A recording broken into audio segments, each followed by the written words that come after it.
Tom Brady's final season didn't go as expected, was it worthwhile? He surprised his supporters by declaring that he would return from retirement to play one more season in 2022, but things quickly turned sour, both on and off the field. The debate over who is the greatest football player of all time will always begin with Tom Brady on sports talk shows and in barbershops. With 2 decades of supremacy over the sport, he is the most accomplished player in NFL history. But, along with all of the exclamation points, there have been 7 Super Bowl victories, 5 Super Bowl Most Valuable Player awards. Brady's career is also under scrutiny should he have returned for one more season with the Tampa Bay Buccaneers after retiring last year. Brady, who announced his retirement again on Wednesday, insisting he meant it this time, did not have the kind of year he was used to when he returned to the Buccaneers at the age of 45. His season and career ended last month with a 31-14 loss to the Dallas Cowboys in an NFC wild-card game.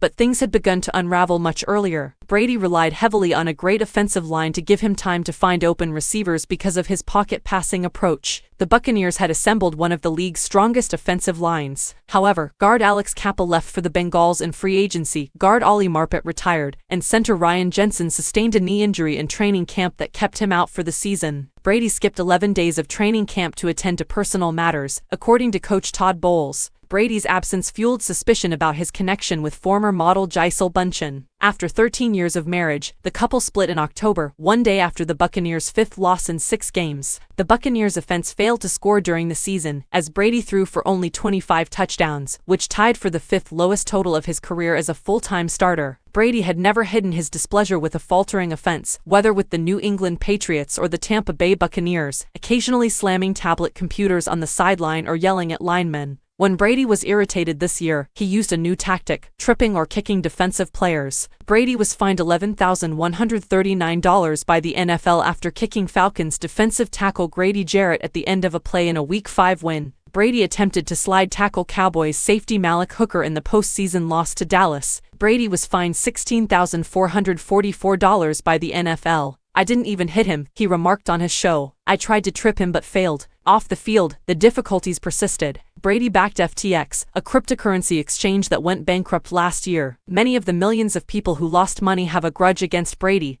and other celebrity endorsers. According to a court document, Brady was a key shareholder in FTX, and his ownership dropped from tens of millions of dollars to essentially nothing. "I don't feel bad for him," said Lee Smith, a retired tight end who was picked by the Patriots before spending 11 seasons with Buffalo, Oakland, and Atlanta. "Perhaps it's his crypto losses that make me feel the worst for him, and his family things, because, wow, the guy is a human being. He's not a machine." Brady's human frailty finally caught up with him. Being hit by freakishly enormous men is part of the job description for a quarterback, but in his final year, Brady seemed reluctant to confront it, which was reasonable given his age. In the season-ending loss to the Cowboys, he made throws into the ground to escape hits and threw a costly interception due to anxiety, pocket pressure, or both. The Buccaneers concluded the season with the lowest record of any team for which Brady was the full-time starter during his NFL career. And the Buccaneers made the playoffs only because their division, the NFC South, was the weakest in the league. Pundits stopped bloviating about how great Brady was for his age and insisting he could play into his 50 seconds, as they did when he retired the first time, and began begging him to quit.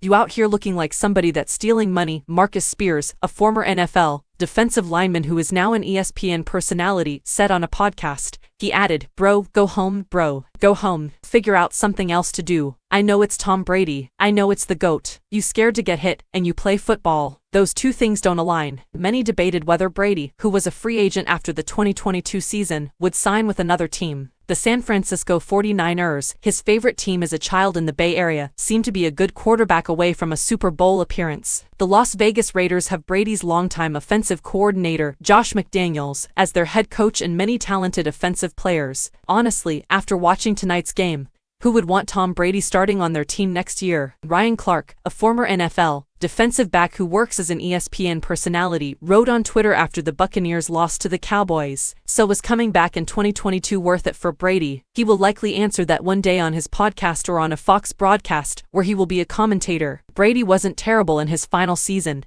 He threw for the 3rd most passing yards in the league and the 6th highest total of his career. but he was clearly not the player he once was, nor did he have a championship-level team around him. So Brady's career, which had played out like the perfect Hollywood movie, came to what seemed to be an unsettling end. All of us have to go out on our own terms or we won't be satisfied, and most of us don't get to leave on our own terms, Smith stated following his 11th season in the NFL. That decision is made for you by them, so I believe it was worthwhile since he now has the satisfaction of knowing he walked away when he was meant to.